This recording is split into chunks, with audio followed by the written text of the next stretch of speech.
and we're going to jump into the slideshow, but before I go too deep into the pictures, I'm going to actually do a demonstration of the gear that I brought because of the fact that it's quite a bit warmer than 32 degrees in here.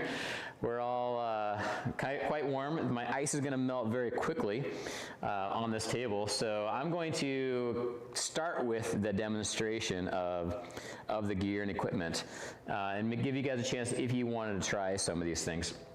So just really quickly, and I can get into some of these things in a lot more detail if you have any further questions. And at any time, since we're a smaller group tonight, and intimate, just raise your hand and ask a question if you have any to bring up, okay? So this is the climbing rope that I use.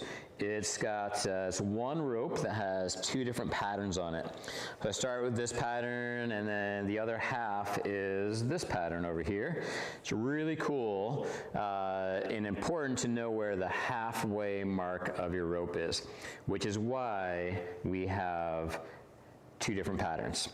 Why do you think it's important to know the halfway mark of a climbing rope? Be hard to know unless you're a climber. Maybe if you ever climbed trees. You have any idea, David? I saw your mind working over there. I wonder if it's so you can't go much, farther because you need to have rope. You need to have rope, yep. And you also, let's say you're doing a 100-foot climb, and your rope is only 180 feet, but a 100-foot climb would require how many feet of rope to go ground to the top and back down? You need 200 feet of rope. So if your belayer at the ground sees you climbing up, and all of a sudden the halfway mark passes the belayer and it's going up, you're like, oh, that's a problem. You're not going to be able to finish this route and get you back down on the ground. Or on the other side of that, if you're up at the top and need to rappel down to the ground, we typically rappel off of the middle of the rope and split the rope in two so that it stays even on both sides. And then as you're rappelling down, you're using both sides of the rope. Get down on the ground, take you off your belay device, and then you can pull the rope. So it's really important. If you don't have the halfway mark, if you're misunderstanding where the halfway mark is, you might be off by 20 feet and get to the bottom and realize, uh-oh, I'm in trouble. I'm 20 feet off the ground and I'm not sure how to fix this. So that's a very important thing to understand. These are very important for ice climbing, especially up here in Michigan. Have you guys ever seen these before? You ever used these before? Raise your hand if you ever used these. No, no. All right, we got one in the back, yes. They are snowshoes. They are kind of a more modern version of what we maybe all remember from like the old-fashioned cartoons that look like what? Like giant tennis rackets, yeah. So this is what more modern style of snowshoes look like. You can take one, pass it along. Yep, and use these for climbing? No. So why? Getting there. Yeah, you guys are welcome to touch that if you wanted to feel that.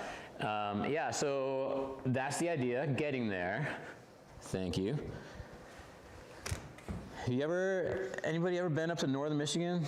Yeah, but not at this time of the year. No, not in the wintertime? Been there? Been to, okay. Have you been to Pictured Rocks? Yes. Yeah? In the summertime? Yes. You been in the winter? Oh, cool. Very cool. Okay, so you might be more familiar with this. They generally get a lot more snow than us, right? Yeah, so to go anywhere on the trails, you kind of have to have cross-country skis or snowshoes or a snowmobile, like a sled of some kind. But there's a more modern version of transportation on snow, which can be those fat tire bikes, fat tire mountain bikes. You guys ever heard of that? They have these really big tires that can stay more on top of the snow as you travel. So yes, I use the snowshoes for travel to the climb typically, and it's a very relaxing, fun way to warm up in the morning. Sometimes the climbs can be like miles away from your car, and to get there, especially in the UP up at Pictured Rocks, it might only be about 10 to 15 degrees outside. And you start off thinking, oh my gosh, I mean, wearing all your clothes, you know, you're so, you know, prepared for how cold it's gonna be, and then 10 minutes later, you're sweating. Like, oh boy, this is bad. And you start stripping, you know, and you have to figure out that right layering. But the snowshoeing, especially at trotting through a bunch of really thick snow fast, can work up a lot of sweat. Or skis, I love skiing to the climb as well, but I didn't really have room to bring the skis today. I'll start with these guys. So these are the ice axes, the tools that we use for connecting to the ice as you climb up. You will try to knock away at the ice and then find a good purchase. You can feel the thud. And then you gotta kick, pull yourself up, keep your hips in, and try to find the next one. Are you doing that because you want to, I was going to ask you, do you want a safe place that's not going to break off while you're putting your weight on it? Mm-hmm. Yeah, and we'll get to some of that in the pictures that we get to here. And is that picture? Hello, welcome. Is that from Picture Rocks? This is from Pictured Rocks, yes. It's kind of hard to see. It is hard to see what's going on here, but this is a picture from the top, looking down. This is my friend John. This is a picture from earlier this year, I think in February or March, earlier this year. And I'm looking straight down about 100 feet or so, which you can see, you might be able to barely see that rope. Yeah, you see the little yellow and black pattern? Yep, that's this climbing rope right here. So, guess what body of water that is? Is it Superior? Lake Superior, yep. So I was looking straight down over Lake Superior. Pretty amazing, yeah. If you really want a fun adventure, bring a sled there and just go, you know, straight down. Now, bad idea. That would not go well, especially this time of year. The lake did not freeze over at all at this area. So, I want to show you these ice axes. They are needing sharpening, actually. I want to try to do that before I go back up this year. But you can sharpen the points and get ready to climb again. They have a lot of ridges that are designed to get stuck inside of the ice. These tools in the back are made for, this is like the hammer part where you can maybe put one in and get it further into the ice or the rock. Sometimes we use these for dry tooling, which is what I'm trying to convince Craig to let me do over at the Sawyer Quarry. We use these on rock as well. Sometimes there's mixed climbing where you have the use of these on the little, you don't swing it into the rock, that's bad, but you try to find just that right crack or ledge to place these on as you climb from spot to spot. Yeah. I'm sorry, what's your name? Nolan. Nolan, hi, nice to meet you. I'm Ben, and welcome to our little group here. We're very small tonight, so this is going to be more intimate. I'm going to let you guys touch things and play around with some of the stuff that we're doing. I want to show you, and hopefully this doesn't get too messy. I explained to the group that I tried to freeze this full, and it didn't quite work today. But the idea of, if I was trying to make a connection with the ice, that was pretty good. But this would be ice I wouldn't trust if it was behind a waterfall like this, where you see a lot of water flowing underneath of it. That's not the best ice. I have climbed on waterfalls where you can hear and see the water flowing, like really rushing behind it. It's not the most sketchy thing, especially when you're attached to a tree at the top. I'll explain the difference between top roping and lead climbing. But notice as I swing the tool, where's the hinge on my hand? Is it on my finger or on my pinky? It's on the pinky. Yeah, this one's on the pinky. This tool, I could have it up here more on my first finger, the pointer finger, but it doesn't feel so good. I'd rather have this, I get better momentum when this is on my pinky. Different tools have different sharpness and radius of this point. So this is definitely made for vertical ice. The more flat this gets, the more it's just created for glacier travel, which is meaning you're gonna be traveling like this, maybe 40 degrees up, a big giant climb like maybe Rainier or Mount Baker on glaciers, not that steep. But when you go to vertical ice, straight up and down, you want this nice downward angle on your tools. So I would be, if you can imagine this was vertical, I'd be clipping in like this. That's what it feels like. Anybody want to try this up here? How deep? Come on up, Nolan. How deep will you get penetration before you feel safe enough to? It all depends on the thud. So, yeah, so Listening for the sweet spot of the kind of like, yeah, that's your elbow and wrist. Okay, cool. He cracked the whole thing. Yeah, careful. Let's not break my wife's plastic thing here.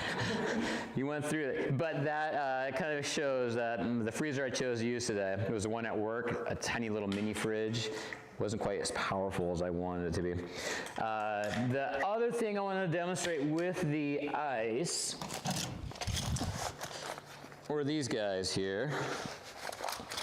And by the way, promise me you're not going to go like, haywire and start, swinging at these people. You can take a look at these.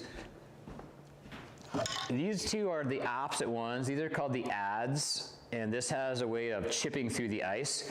If you needed to clear a spot to make like a flat area, in order to make a connection with one of these other tools I'm going to show you, you can kind of chip away with the back of the ice axe. Just make sure you're not going to swing it too much into your feet. There's a lot of sharp things with ice climbing. You gotta be careful with what you're looking at. Now there you go. Yep. I'm just gonna drape this right here if anybody wants to take a look later on. Have you ever not been able to get it out of the ice and got stuck? So, it's a good question. When you go climbing and you get, when you go up a waterfall and you're swinging your tool, sometimes you're just chipping away. It's like, oh my gosh, it's never going to connect. It just keeps on like chipping away. You see these little blocks come off. Sometimes they come back and hit you in the nose. Typically, a very typical day of ice climbing, you'll come away with like a little bit of blood running down your nose. Unless you wear like a full-on face shield, a lot of people do that. Definitely encourage people to always wear eye protection. I always wear my own glasses. That works really well. But typically, like little chunks of ice might come flying back in your face. What about the glare off the ice? Can that be? From the sun, or Can that be? yeah, you might wear like sunglasses could really help.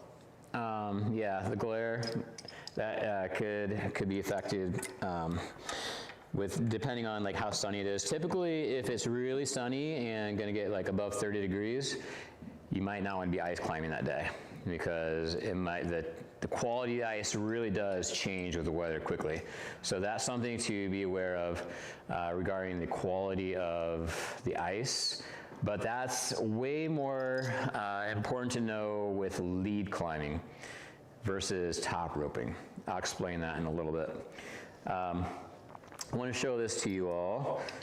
If you want to come up here, come on, stand up around this thing.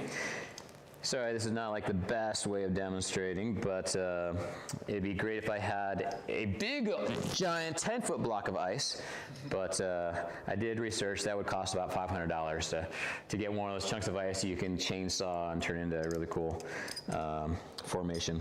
So this is what we call the ice screw that goes into the ice. So basically, as I'm climbing, I have one hand on a tool up here, and this is when I'm lead climbing. If I start at the ground and go up the waterfall, I have the rope attached to me. I have a belayer underneath that's feeding the rope out to me. I'm climbing up, and then I'll punch the ice with one of these screws.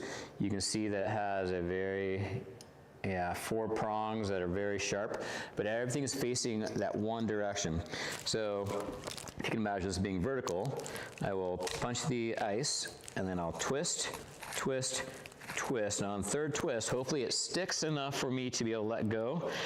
And then I'll start twisting again a couple more times until I'm able to. Usually the ice doesn't twist until you're able to start twisting that screw into the ice. Yeah. Twist it in all the way. And then, you want to get it to where you're at, right about there. You don't want to over twist it and go too far. If you do that, what happens when you? You strip it like the. You're stripping the ice. Yeah. You're losing your connection. Are you a carpenter? Or No. You just know, you understand stripping. Yeah. Okay. So you don't want to strip because just like wood, if you over torque that screw, it starts to spin through the wood, it'll strip out the wood and it'll pop right out. Same with this. So you can see that this actually has a pretty good grip. If I put another one over here, I could probably lift this whole chunk out of the plastic right here. So that's, and what we're doing is we're creating this and then connect with a carabiner. Off my harness might be something that looks a little bit like this.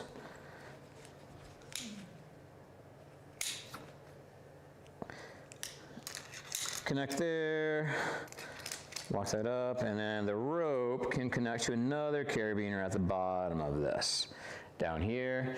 So the rope goes through that carabiner down here, and then I keep climbing up. My belayer down there will be protecting me. If I take a fall, crossing my fingers that this will hold me. That's called lead climbing. Yeah, that's lead climbing. So these are ice screws. I'm gonna unscrew this. You have quite a few in your pocket or in your sink, and you're gonna need several of them? Yeah, it depends on the waterfall. Here in Michigan, they typically don't get much bigger than like 100 feet. I have about 7 or 8 of them myself, and that's how you protect yourself on a lead climb. Yeah, I'll explain that a little bit better. Any volunteers want to try to place the screw in the ice? Hey, Nolan, thanks for volunteering. Yeah, all right, cool. I got a lot more up here. So guess what? Why do you think they have different colors on them? Oh, different lengths, huh? Different size, yep. Different size of screw, depending on, the thickness of the ice, the quality of the ice. All those kind of factors go into which screw works best. And you're doing that while you're trying to hang on. It can be a little bit difficult. So yeah, the whole time I'm making that connection, my other hand is hanging on up here, up above my head. Forget about that. Yeah, which is why you want to make sure as you are creating that you're not doing this awkward angle. You want to do it right here. Comfortable. Yep, in a comfortable position. Make a connection, 1, 2, 3, and then hopefully on the third you make a really good twist until it stays. And then you can pop this open and screw it the rest of the way in. Nice, there you go. Made a good screw connection there. So I will pass a couple of these around. You guys can have a seat if you want. There you go. So when you come down, you gotta make sure you bring them back out with you. Yeah, so what might happen is if this is a multi-pitch climb, if you are climbing up, if I'm climbing up and I place 4 or 5 of these things and then I get to the top of where I want to stop, I'll make an anchor. I could make a couple different versions of an anchor. It could be a tree hanging out. It could be I have to make an anchor in the ice itself, and then I can bring up my follower, my partner. He comes up and meets me, and then we exchange the gear. He's cleaning up all those pieces on the way up, and then gives them back to me, and then I can lead the next pitch as well. Oh. Yeah, a little bit higher. So, does that make sense? A lot of figuring ahead. A lot of what? A lot of figuring. Yeah, a lot of figuring. A lot of decisions are being made. Yeah, with every step along the way. Do you ever feel in danger up there? Well, it's important to know that rock climbing and ice climbing is dangerous, but you guys can have a seat again. But the safest way, and it's all dangerous in the climbing industry. In fact, at the climbing gym. Nolan, have you ever been to the climbing gym? Yeah, I went for the open house. Oh, you did? Cool. So our shirts, the staff shirts, when we walk around or we'll keep an eye on things, our shirts on the back say, climbing is dangerous, because everyone needs to know that you're doing something dangerous whenever you participate in a sport like climbing, in any version. Bouldering on the smaller walls or the giant walls of Yosemite or ice climbing up in Michigan. It's all gonna be dangerous. However, when you understand things, you might have a guide who can do things, for you and teach you and walk you through all those steps. It's a more kind of mitigated risk that you're taking, especially when you're wearing the helmets. You got a nice rope, you've got a nice tree that you're anchored off of. So the ice climbing that I do is, for the most part, called top roping, where I will go to the top of the waterfall. I'll hike up there in my snowshoes or whatever it takes to get up there, and I'll set up the anchor around a tree using some of these longer slings like this, or maybe this orange one right here, this little rope. Can set it up around a tree and then kind of hang it low just over the edge and make an anchor, and that's where I drop the rope, and then I'll rappel down that double rope system, get down to the ground, and I have a top rope system set up so that if that climber falls, then I've got him or her on belay. I can just take up that belay really quick and they're not going to go anywhere. The waterfall could even break in half. You guys ever seen the videos of the chunk of ice? Giant chunks of ice can just fall off the mountain. Yeah, that doesn't matter as much when you're top roping. I mean, that chunk of ice could kill the belayer if they're standing in the wrong spot. That's why you do want them standing off to the side. However, that's very rare, especially in the climbing that we do up in Michigan off of waterfalls. But it doesn't matter if you're trying to hit that tool through the right spot on the ice, and all of a sudden this giant chunk falls off. Your belayer should be off to the side, goes down on the ground. Oh well, keep climbing, because you're protected with that rope that goes from your harness up to that tree, the anchor from the tree, and back down the ground. So there's all kinds of safety mitigations that we use, like that rope. That specific rope is made for ice climbing. It is dry treated. It's made to be usable when it's wet. It's not as likely to freeze as other ropes. Okay? Is that the only difference between that and a regular rock climbing rope? Well, not the only difference. It's also twice as expensive. Yeah, that's probably like a $300 to $400 rope, Okay. and a normal rope that size would be about $200, $190, something like that. So, yeah, unfortunately, it's not cheap. It's not cheap. The cheapest way to ice climb is to probably rent the gear, get a guide. You're still going to be probably out a couple $100 for your day of climbing, depending on who your guide is and how you're doing all that. But if you, like I decided I'm probably gonna be doing this for the rest of my life, I better get the stuff. And I started getting the stuff. And I'm also a guide. I'm trying to get into the guiding of ice, but I'm more recent. I've only been ice climbing for about 5 years now, since 2018. So any other questions so far? Was this a waterfall that you did? That picture? I mean, because it looks like it is, but. Yeah. Yeah, well. The mountains probably don't freeze like that, does it? Unless it's water? Yeah, so that's a natural waterfall. If you go there in the summertime, I believe you'll see a waterfall at this same spot. That's typically what happens. Yeah, it's like whatever is a waterfall in the summertime, in the wintertime it's gonna be a beautiful, frozen, very, very hard waterfall. Yes. Yeah. All right, I'm going to get into the slideshow. I do have a little bit more gear to show off, but we'll get into this. In fact, this is a good introduction right now. I forgot my boots tonight, but you can see them right there. Those are my climbing boots, and just like that rope, those are actually about 3 times more expensive than climbing shoes. The average climbing shoe is going to be about $120 to $190, somewhere in there. You can get beginner level shoes for about $90. So those boots are quite a bit more expensive, but they need to be, because I mean you're out there in 5 degrees, 14 degrees. You got to have good boots that you can depend upon keeping your feet warm and that are stiff and that allow for these guys here. So these are called crampons, and there's several different styles of crampons. I have 2 different styles, one for the glaciers, which just like we talked about with the tools, they do look a lot different than these.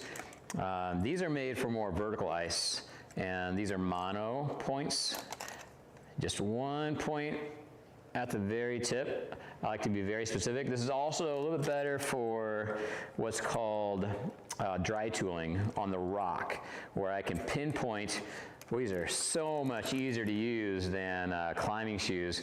You can use a tiny little ledge very easily with that point. And you can see that if you ever forget to take these off when you walk into your kitchen, not a good idea. Your wife's gonna be really upset. I have not done that yet, so just saying. And I have worn these in my backyard here in Lambertville, Michigan, when our pond freezes. It is kind of nice to have these for security when you're on ice, whether it's flat ice or vertical ice.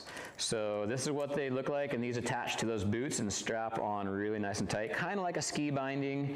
It sticks to the bottom of your shoe, and you just walk around in them. You got to be careful how you're walking, how you're kicking and stuff, because you can imagine how easy it would be to, if you go a little too close to your leg, kick into your leg or rip your pants pretty easily with these until you're just used to walking like a cowboy, you know, when you're wearing these guys. So, what are they called? Crampons, yes. Yep. Cool, so that's the majority of the gear. The shoes, the harness could look like this. They have all kinds of different styles of harnesses. The carabiners, lockers, the ropes, and then you've got the important stuff like helmets. You do not want to ice climb without helmets. There's some people, for some reason, that prefer to rock climb without helmets. I mandate helmets when I guide down the Red River Gorge. I'm an outdoor rock guide, and I definitely encourage my climbers, actually not encourage, I require my climbers with me to wear helmets. And when you're ice climbing, you also have to have really good gloves, and probably a couple different pairs.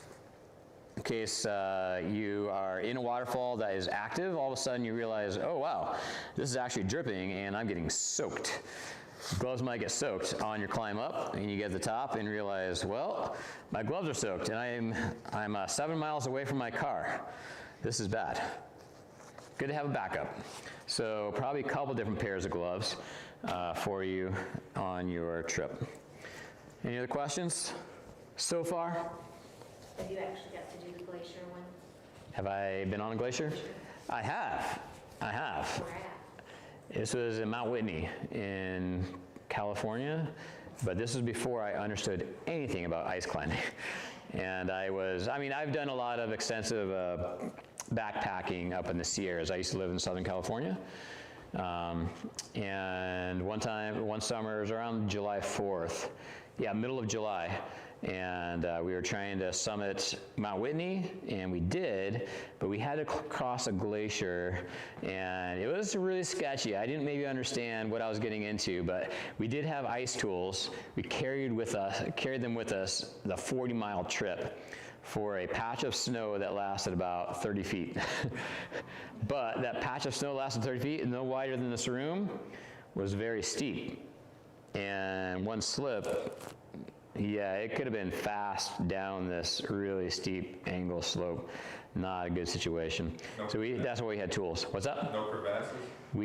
There could have been, who knows? But we didn't find any on that trip.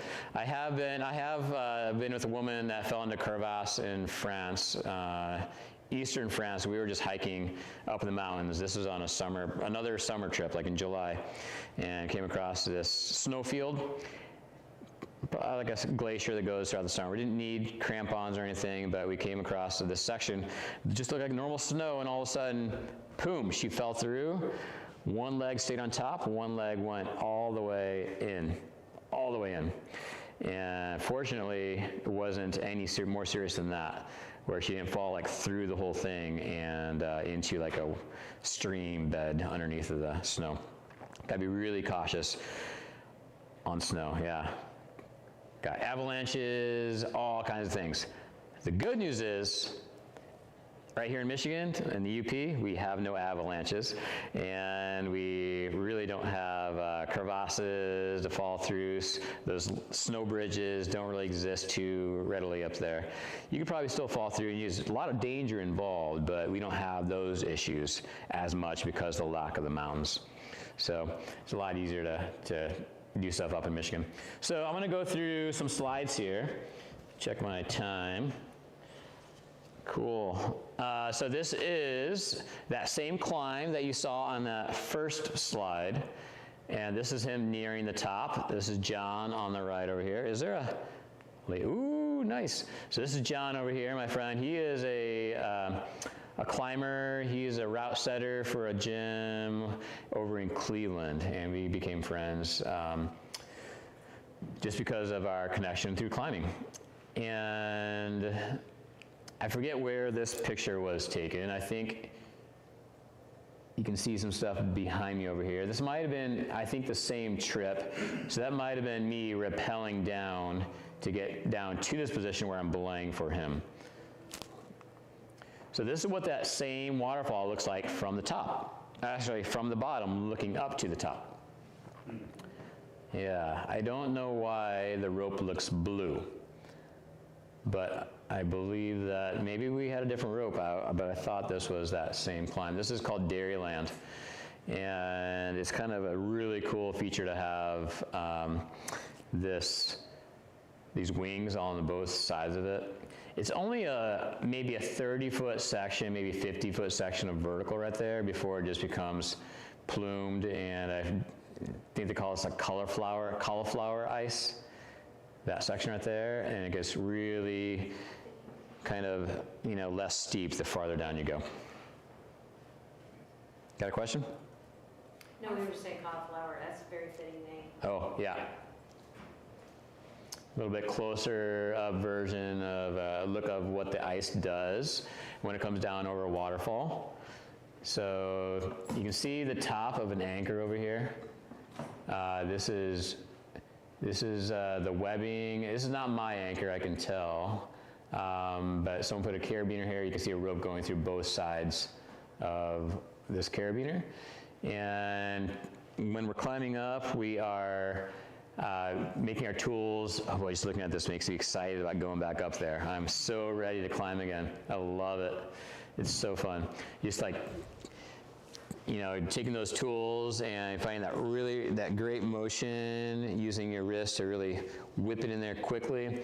Sometimes you can actually climb, especially some of these waterfalls that have already been picked out, meaning a lot of people have already climbed them. Then you can just kind of place a tool there, place another tool up on top of this ledge.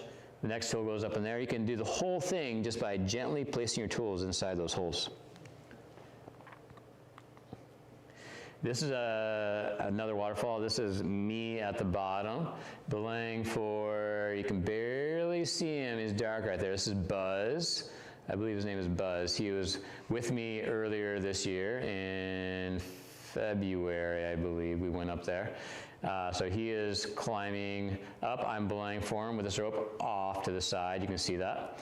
And you can also see how many of those holes are in this ice.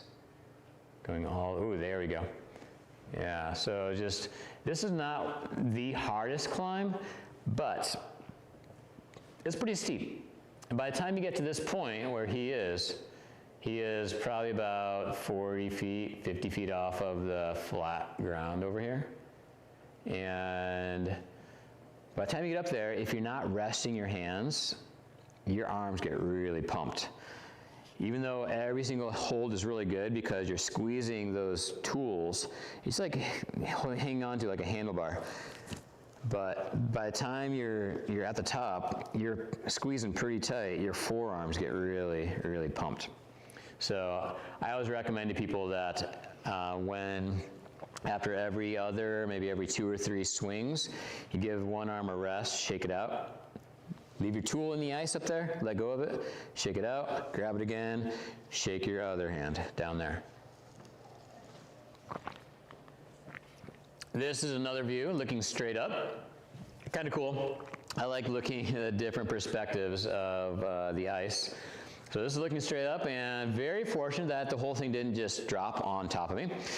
But it has been up there for a long time without falling, so I felt pretty good about taking that picture.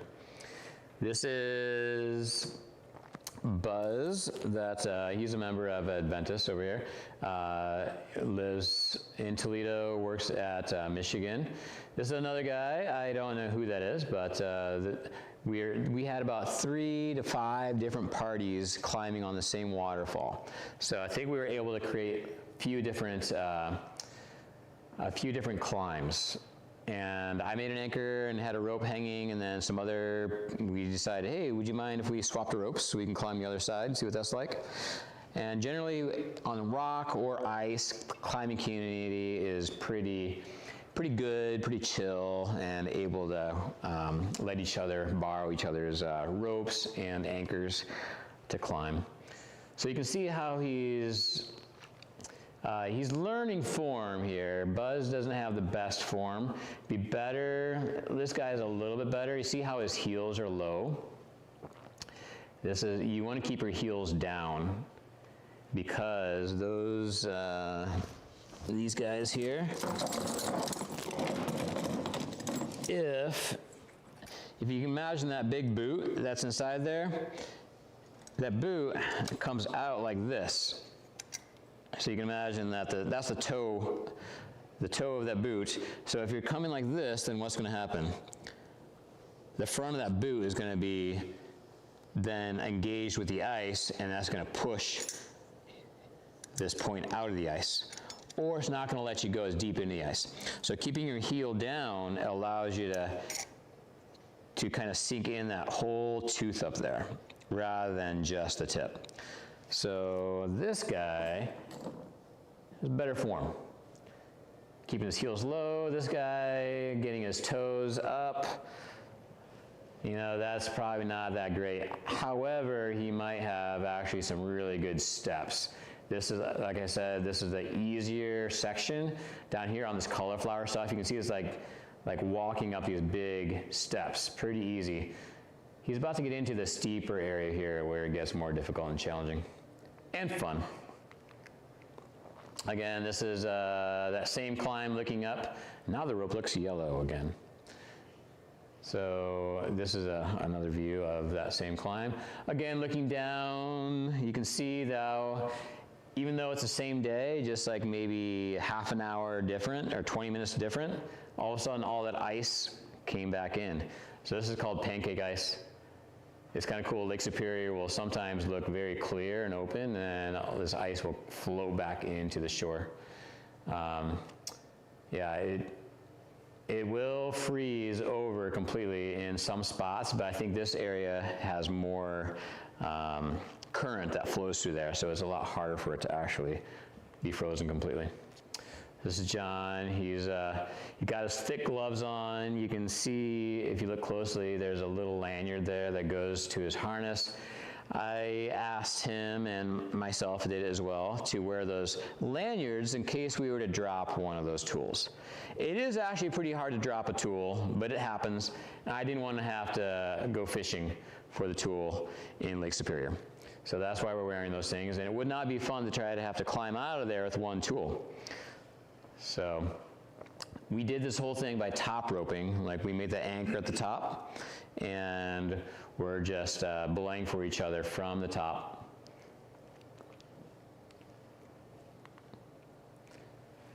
Back to the other waterfalls. This is another waterfall previous year that I went up there. Really beautiful ice.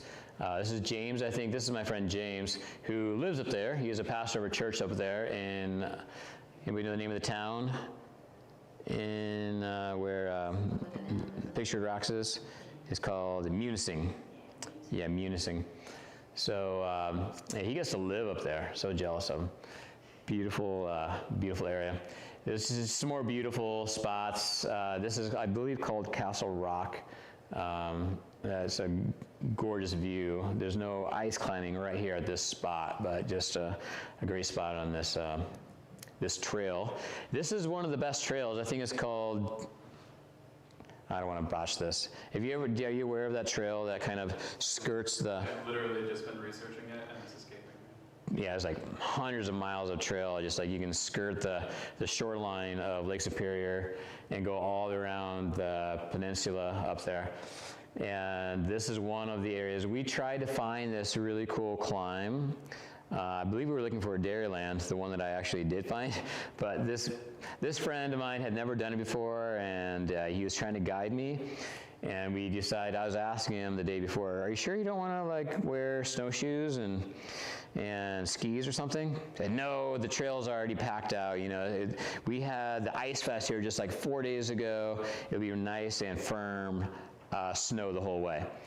Well, I don't think he took into consideration the fact that it got really windy the day after, and all that wind pushed the snow around again, and we were trudging through sometimes 3 feet of snow up to our waists. Trudging through it. It's called post holing. And sometimes you can stay on top of the snow and like, okay, this feels good, this is easy. Whoa! And then all of a sudden you're back in 3 feet deep. And for the next 50 feet, to go from this wall to that wall would take about 5 minutes. We had, and like stop and go like that, we went about 5 miles through that kind of hiking in the snow. It was a long day, and it was a good learning experience. We never got to our climb that day. Actually, we did finish the last 3 miles were on like a snowmobile trail, so that was a lot easier for us. And then got back in time to do, I think that's when we did maybe that climb, or actually, yeah, that's when we did this climb with the Twin Falls.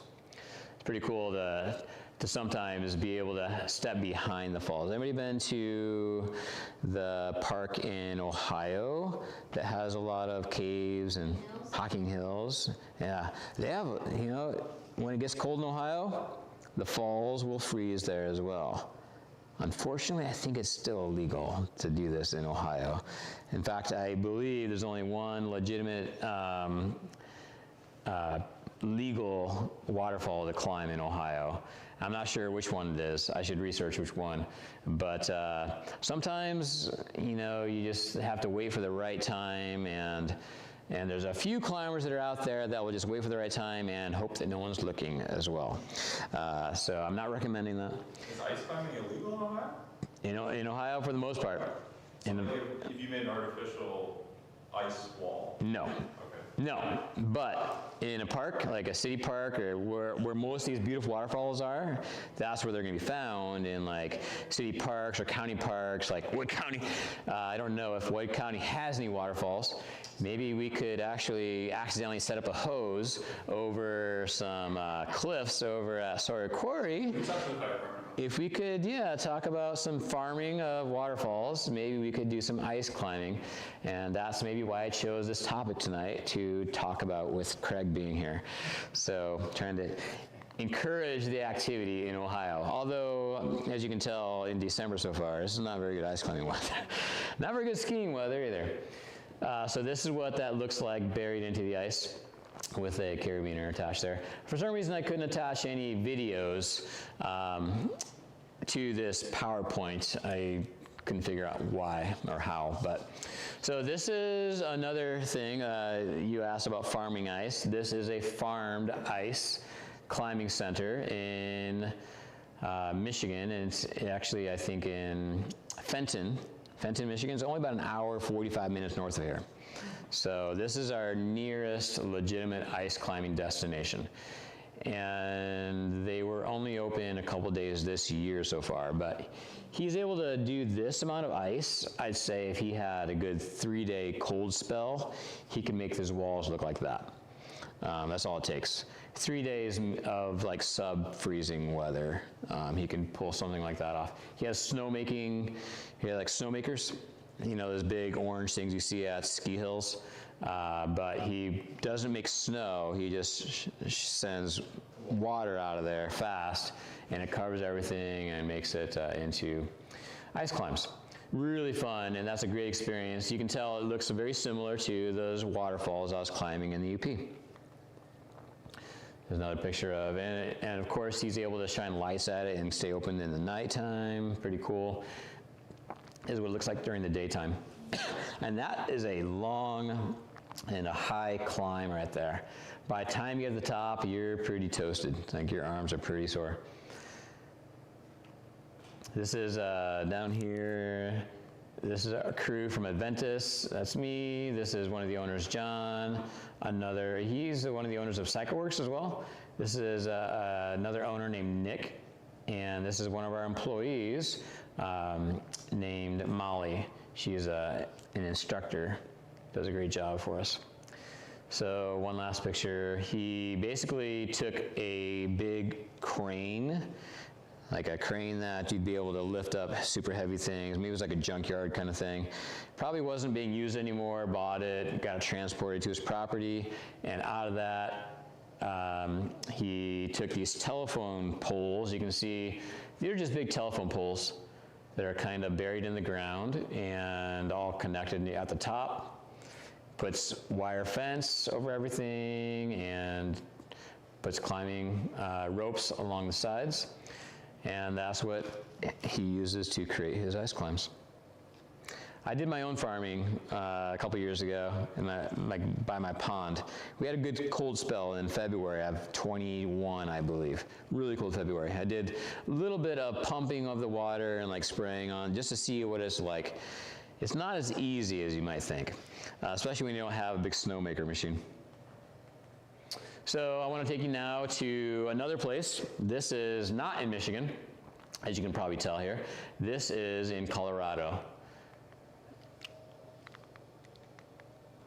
Let's see. Oh, there we go. This is what it looks like in Ouray, Colorado. You've heard of it? Yeah, I was going to ask you if you've been there. Oh, okay. Have you ever been ice climbing? No, I've wanted to for a long time, but I didn't know of any places anywhere nearby, so. Yeah. Well, if you consider Fenton nearby, Yeah. or Anything within 5 hours, I guess, is nearby. yeah, unfortunately, Picture Rocks is about 6.5. Yeah. A little bit further, but still, I would do a day trip up there. Let's leave at 2 in the morning and get back at midnight. What's that? You go up there and come back in one day? Now, I've done a couple times now 2-day trips where I'll leave super early in the morning and get back super late the next night and do 2 days of climbing. Worth it. Yeah, when you're a climber and you move to Toledo, one of the areas that's furthest away from almost most climbing, except for, sorry, Corey. Yes, it is, it's just something you just have to do. You gotta spend more money on travel and a little bit of time, but I don't mind the travel time with other climbers, talking in the car, it's awesome. So this is what it looks like in Ouray, Colorado. This is because of this big inflatable. It's not always there. This is because it was during what's called the Ice Fest, and they bring in ice climbers from all over the country, all over the world. We'll congregate right here, hundreds of ice climbers, and you can see that this canyon is where all the climbing takes place. The cool thing about this, the really great thing is that ice climbing has been going on here for a long time, since like the 60s and 70s. They had these tubes. They have these tubes that transported water from up in the mountains and down the canyon. And they were, I think, being used for like the drinking water. They would harvest the water upstream and allow that, instead of letting it come down the waterfalls, they'd keep the water as high as possible for the pressure for the city of Ouray, I believe. But all those pipes were getting older and older and older, and they developed these cracks in the seam that started to leak down the canyon walls. And when it leaked down the canyon walls in the wintertime, they froze and created waterfalls. And some of the climbers were like, wow, what if we accidentally made some more leaks in this pipe? Or I'm not sure exactly what they were, or how they came about doing it, but they realized, you know what, there's actually something to this. We could farm this and send ice down the whole canyon. So they did it. And it's taken a long time to develop this much climb, but they have hundreds of climbs for, I don't know, maybe like a half mile to a mile down this canyon. On both sides, occasionally there's climbing, and it looks like this. Most of the time, people just top rope from the trees near the top of the wall, and you'll hike in, set up your anchor on the tree, and then rappel down and climb back up. Or sometimes you can actually hike down an easier section and start at the bottom and climb back out of it. Or you can start at the bottom and lead climb using those ice screws like we talked about. Okay, so you can see what's going on there. Just looks a little bit different. And this is natural, it's real water and ice, but this is farmed. This is what the city of Ouray looks like, one of the street corners. Beautiful time. If you ever have a chance to go to Ouray, Colorado, take it. It's amazing. It makes you feel like you're in a really tight little Swiss or maybe, like a little town, mountain town in Switzerland or France. This is how deep that canyon goes. And it's really narrow as well. You can rappel down the side of this and start your climb way down in there where you can barely see, and then climb your way back out. So fun. Who wants to do it? Who's ready? Come on now. All right. Here we go. This is me next to a pro climber. His name is Manoa, and he has climbed with some of the best climbers in the country. I was taught a couple things by him. I took a clinic with him, and he climbed Everest. He's pretty famous for being one of the few black ice climbers, and there was a group of black climbers, ice climbers specifically, that decided to summit Everest with North Face, I believe, back in 2021. They did that. So I was pretty excited that I got to meet him. Did he actually make it? They did. We have him back out? I don't know about him particularly, but I know that some of the people on the team made it, yes. Yep. It's hard to tell what this is from this angle, but this is looking straight up here. Anybody see the climber in this photo? Yes. So this is an ice climbing competition here. Like I mentioned earlier, there is a way of climbing where these people would stay on the ice, and then they're going to transfer over here to the rock, and they have to climb up this rock. This competition, though, then transfers on to this wood panel, You can barely see there's tiny little holes where the ice tool can be used on those tiny little holes.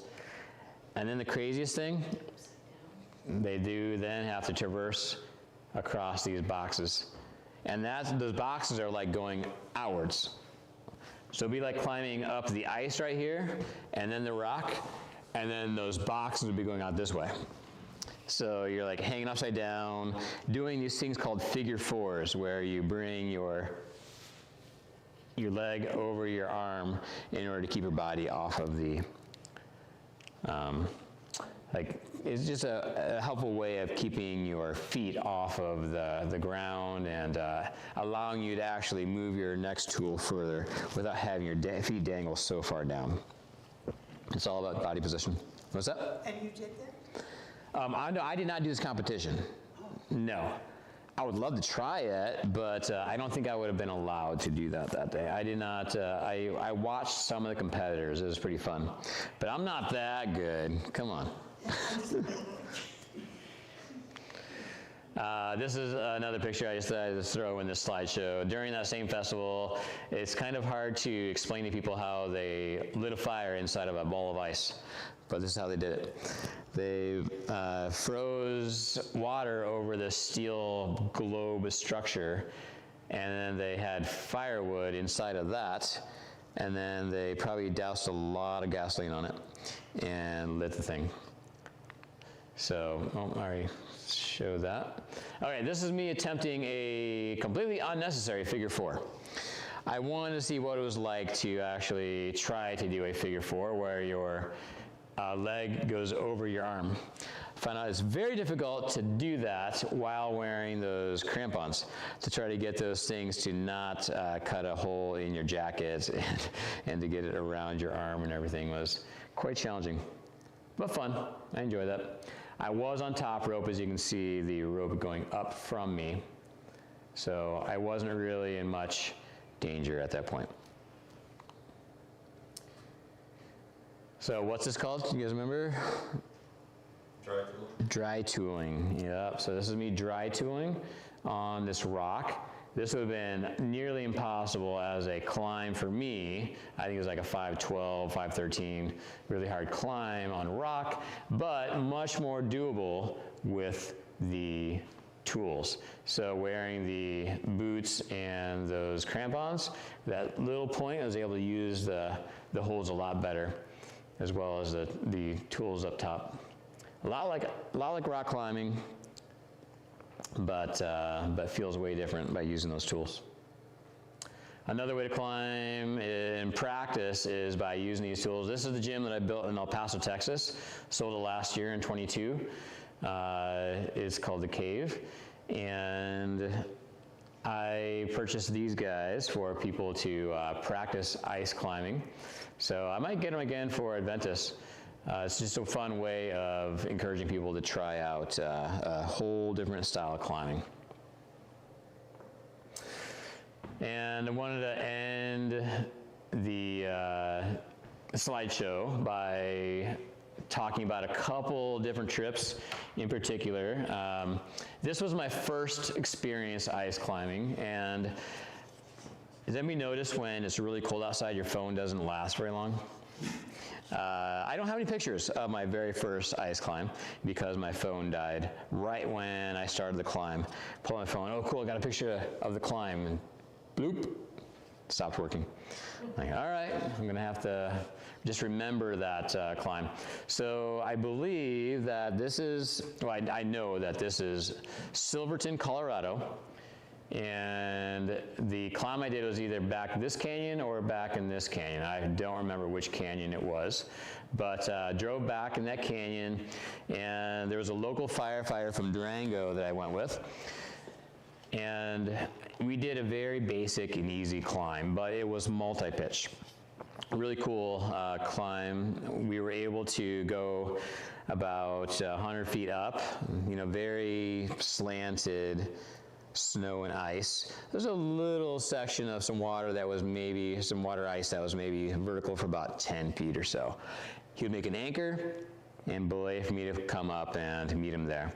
Go up another pitch, he'd belay for me, and I'd come up and meet him there. On that second pitch, I remember specifically, because it's my first time ever ice climbing. I was so excited. I was loving it. And it wasn't farmed ice, it was real mountain ice on a multi-pitch. And I remember taking the tool. So I was climbing up, and I took the tool, and I punctured the ice, and all of a sudden, this water starts squirting out of the ice, like a nice drinking fountain. Just bloop, you know, it's like coming over, and a perpetual stream coming up, and like, I'm freaking out. Oh my gosh, what'd I do? What'd I do? And then I realized, I'm fine, the water's fine, I'm not getting wet, but I'm thirsty, so I grabbed the drink. It was such a refreshing drink. I loved it. It was, I don't know, just a great moment when I realized this is legit, you know, this is weird, this is new, this is awesome. I'm not a guy that just holds back from trying new things. I love adventure, I love trying new things, but I do with people that know what they're doing until I know what I'm doing. And I've gotten a lot of training, so now I feel comfortable taking people on these kind of adventures myself as well. On that same trip, we got to the top of the third pitch, and then we didn't have a way to rappel back down the same waterfall, so we had to go down the backside, which was just a steep snowfield. We had no skis or anything, so we kind of just slid down with our ice axes, using kind of like backwards, where you're kind of using them to slow you down on your way down this steep snowy field. About 300 feet of sliding down that thick snowfield on the backside of that. So this is Silverton, another, and if you liked Ouray, because of its quaint mountain feel, Silverton is more like a local place. Not a whole lot of tourists go there, but you can go there, and if you want a more genuine experience, maybe go to Silverton instead of Ouray. But if you want a little more cush and a little more pizzazz as a tourist, go to Ouray. They have a lot more stuff going for it, especially like the hot springs of Ouray. Go to Ouray, go ice climbing, go to the hot springs. They have natural hot springs that stay hot all winter long, and they've made pools out of them and everything. It's really, really nice, really fancy. The next trip I wanted to talk about was this one, and this is the bottom of the waterfall that I climbed back up out of. You can see this pretty angry wave over here. This was a 12-degree day, 14-degree. I had no idea exactly what the temperature was, but this was a climb called HMR. HMR is the initials for the climb, and it's kind of interesting to figure out what HMR stands for. It's actually referring to Help Me Rhonda, like the old song. I don't know why they call it that, but it's Help Me Rhonda, and they just, instead of saying those 3 words, they shortened it to HMR. The climb is actually requiring a 7-mile hike, ski, snowshoe, snowmobile, whatever it takes to get back there. 7 miles back there. So, what's that? One way. One way. One way. You climb and then you back out. Yep. That's an all-day trip. That's an all-day trip. And for some people, that's a 2-day trip, where they will go in and set up a tent and stay back there and do a few different climbs. But this was a climb we did in one day, and we did make it back out and back down to southern Michigan by midnight after doing this. Yeah, kind of crazy, but it was one of my favorite days of climbing. I loved it. So this is what it looks like. I did have the guts to take off my glove at the bottom of the climb and then pull the phone on my pocket and take a little video, take a couple pictures of what it looked like. The water is literally, like if I was standing on top of this tank right here, the water was lapping at my feet right where the carpet is. So I was that close to the water, looking up at about 100 feet of climbing above me.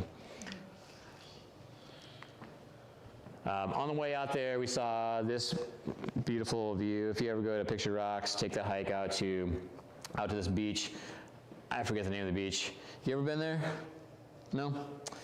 Just amazing rock. You can see this tree that stands alone on a piece of rock. No dirt up there, very little dirt.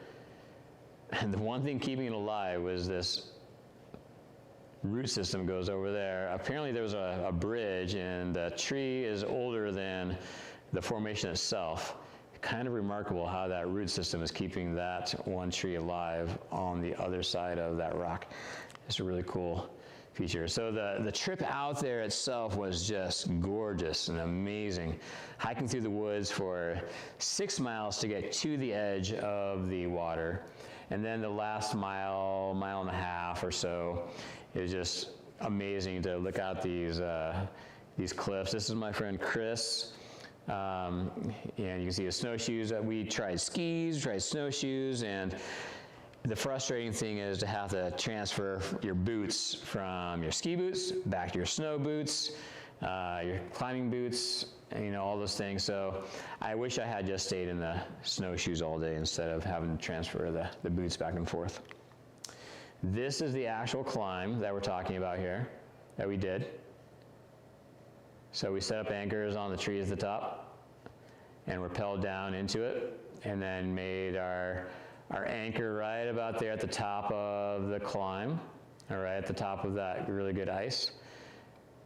And then we both started there, and then we lowered each other down to the bottom, and that's where we stopped. You can see how close the water gets to the ice right there. And then we climb back up out of that. The people that go out there that want to lead climb it, they rappel down.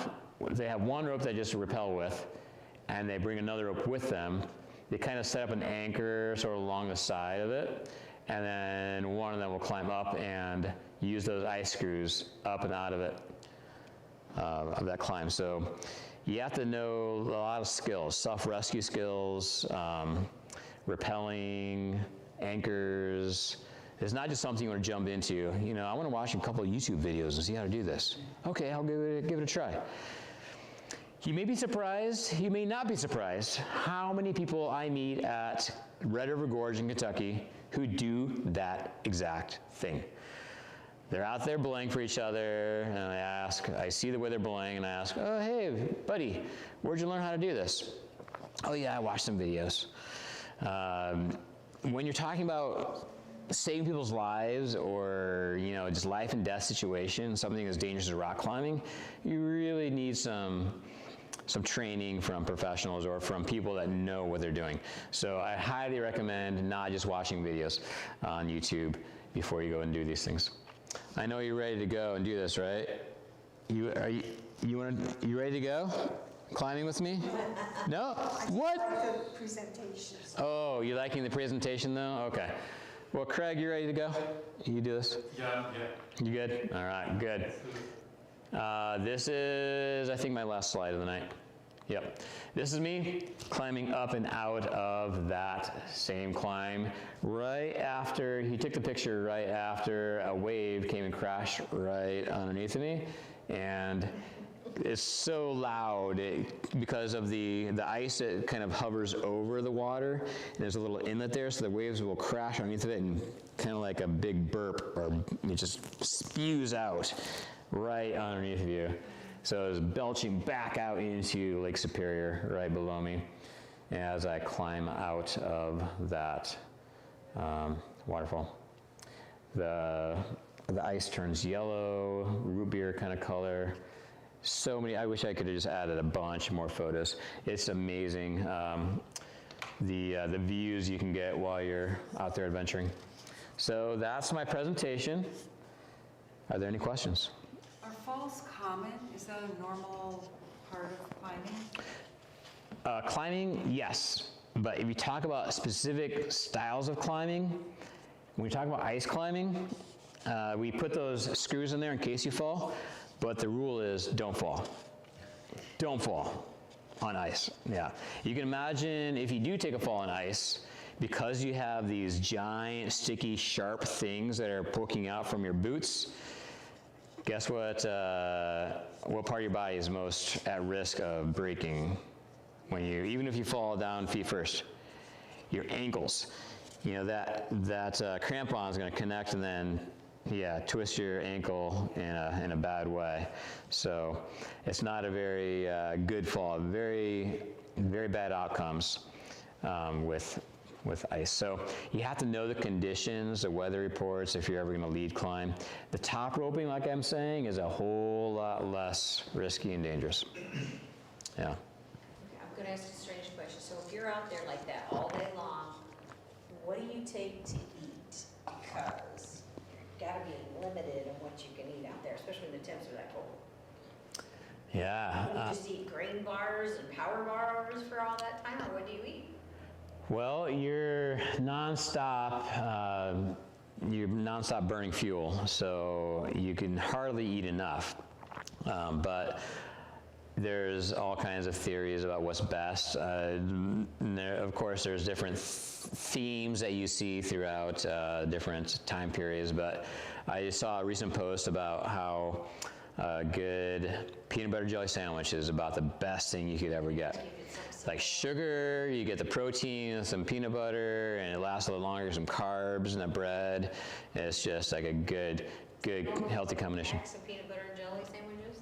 What's that? Is that what you normally pack? I ate one yesterday. I knew I was climbing. I had one for lunch today, but Yeah. but I wasn't doing. And then Yeah, I wasn't doing this yesterday, but I was climbing at Adventus yesterday. But yeah, I think that is one of the good things you can do. I definitely have to take a lot of salts because you could be sweating a lot, especially in the rock climbing season in the summertime when you start sweating more. You have to replenish the electrolytes. And liquid IV, you don't want to get dehydrated, and that's a very common thing, especially in the snow. It's really easy to get dehydrated when you're here because you're surrounded by water, but you can't just put snow in your mouth because the cold will take out your energy that you're gaining also from the liquids. So how do you? So you carry all your water that you're going to need for a 7-mile hike? there's a tool or a trick to keeping water in your bottle. So you fill your Nalgene or your bottle with water. You have to make sure you store it in a place where it's not going to refreeze, because if it's on the outside your bag, it's going to freeze on that trip. 7 miles, yeah, it's like a 3-hour trip, 4-hour trip. So you need that water bottle to kind of be inside your jacket, on the inside of your jacket maybe, and so it stays warmer next to your body, but not too warm, or not too cold. And so what you want to do then is, as you're drinking, you may drink half of it, but you still have another 2 miles to hike. Put some more snow in there and hope that it starts to melt as it stays close to your body, heating up as you're moving and trekking through the woods. Just kind of like keep drinking and putting a little bit more. You don't want to put too much in there because then it'll overtake what's happening to the water. So you have to think of Good all questions, those though. things. Yeah, think about a lot of things, yeah. Yeah. Yeah, what you don't want, though, is like too much weight. So I wouldn't. You know, if I want all in all the water I'm going to need. Right. There's Right. there's a lot of parallels with what he's talking about and backpacking. And we'll be doing a backpacking basics series in the spring if that sort of stuff interests you. Yeah, especially if you go backpacking in the desert out west. You gotta navigate and plan your trip carefully as far as like where the creeks and water are. And all of a sudden you plan on a creek having water in it and you get to it like, what? Oh, it's dry. I'm in trouble. You gotta be really careful, with backpacking and water. But here, especially, I highly recommend if you do this trip to this waterfall 7 miles in, that you are prepared for a possible overnighter, have some extra gear, fire starter, something like that you might need to use. That 7 miles in, you haul a tent? Well, no, you could haul a little thank you for coming. Like a energy blanket or an emergency blanket, like a reflective kind of a silvery tinfoil. If you Yeah, and with that much snow around as well, you could bury, make an igloo, you know, make a snow tent. Yeah, it's actually not as hard as you think to survive in an overnight in the snow. Yeah, when you can bury yourself underneath of it and huddle in with another guy. Might be awkward, but body heat, saving lives, yeah. Any other questions? Belayed right there? What's up? Were you being belayed in that photo right there? Yeah. So, How do you take a picture? What's that? from the top, Yeah. So he took the photo of me from the top. Yep. So the anchor you create out of the rope attached to the tree at the top. So it's attached to 2 different trees, making a big knot, and you're connected to that. And the carabiner that has the belay device attached to it, you're using for that climber as they're coming up. So you're not belaying off your harness, you're belaying from the anchor itself. Yeah. So if I were to fall, I wouldn't be weighting him, my belayer. Yeah. I'd only be weighting that anchor. okay. Yeah. So because he's just like pulling the rope with one hand, and it's a pretty much a device that will automatically catch me, it's still highly recommended to keep a hand on the brake side. But it's extremely difficult, almost impossible to, once that belay device, because of being used in guide mode, once the climber weights it, it tilts it in a way that rubs the rope on itself and will provide so much friction, there's no way you're gonna really be able to slide off that thing until you start to pull the rope through on the other side. Any other questions? You guys gonna make artificial ice at Adventus? Are we gonna make artificial ice at Adventus? Highly unlikely. Mostly because it's highly unlikely it will get over a week of sub-freezing weather. Although in 2020 and 2021, when I was in the process of moving back to the Midwest from out west, I was like, oh boy, what am I getting into? That was encouraging that we did have really cold Februaries. So I'm hoping we have another really cold February.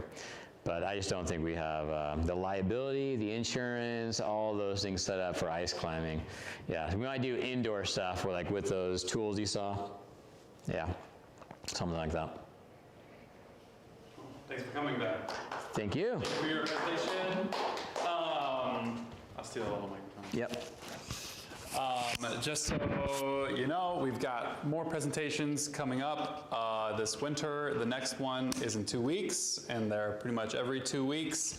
The next one is about a guy who got to the top of Mount St. Helens, and then things went a little haywire there. So if you're curious in hiking or summiting some mountains on your own, definitely come to that one. Otherwise, we have other adventurers, paddlers, ecologists, all lined up on our Base Camp Stories series. So we hope that you make it to one of those. But until then, until we see you at the next one, have a great rest of your evening and a good rest of your week and a good weekend ahead. Happy holidays, Merry Christmas. Take care, drive safe. Thank you for coming. I had no idea that